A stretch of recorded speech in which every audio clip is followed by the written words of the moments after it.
அரக்கோணம் தொகுதிக்கு உட்பட்ட சோளிங்கர் பகுதியில் அமைச்சர் உதயநிதி ஸ்டாலின் பரப்புரை மேற்கொண்டு வருகிறார். நேரலையில் பார்க்கலாம். என்ன சொன்னாரு?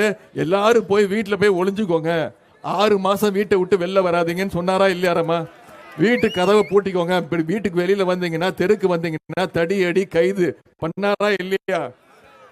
ஆனா ஒண்ணு பண்ணாரு. என்ன பண்ணாரு? எல்லாரும் வந்து விளக்கு பிடிங்க, எல்லாரும் வந்து தட்டு எடுத்துட்டு வாங்க, ஒலி எழுப்புங்க, இந்த ஒலியை பார்த்து கோவிட் நோய் பயந்து போய் ஓடி போயிடும் அப்படின்னு சொன்னாரா இல்லையா? அதுல சில பேர்லாம் பண்ணீங்களா இல்லையா? சும்மா சும்மா அவர் சொல்லியா? ஆனா நம்முடைய தலைவர் என்ன பண்ணார் தெரியுமா? விழிப்புணர்வு ஏற்படுத்துறதுக்காக கோவிட் ஊசி அவரே போட்டுக்கிட்டு கோயம்புத்தூர்ல போய் அங்க மருத்துவமனை சரியா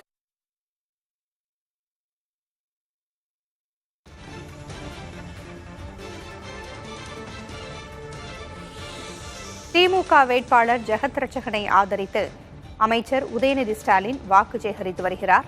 அரக்கோணம் தொகுதிக்கு உட்பட்ட சோளிங்கர் பகுதியில் திரளான மக்களுக்கு நடுவே நின்று அவர் வாக்கு சேகரித்து வருகிறார். மத்திய அரசு செய்ய தவறியவற்றை அவர் கூறி வருகிறார். பல்வேறு திமுக நலத்திட்டங்களையும் பட்டியலிட்டு வருகிறார்.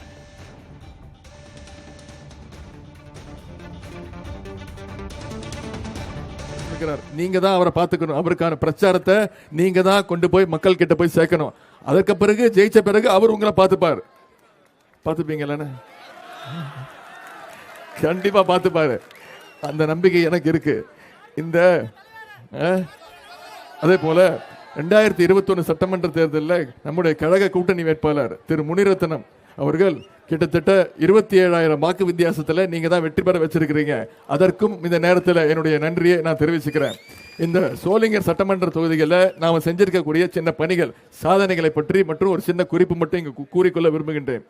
பணப்பாக்கம் பேரூராட்சியில 1200 கோடி மதிப்பீட்டில் காலனி தொழிற்பேட்டை அமைப்பதற்கான ஆரம்ப கட்ட பணி பெற்று வருகின்றது.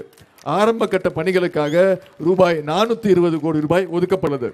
நெமிலி பேரூராட்சியில கலைஞர் நகர்ப்புற மேம்பாட்டு திட்டத்தில் வார சந்தை வணிக வளாகம் ரூபாய் 3 கோடி 50 லட்சம் மதிப்பீட்டில் அமைக்கப்பட்டுள்ளது.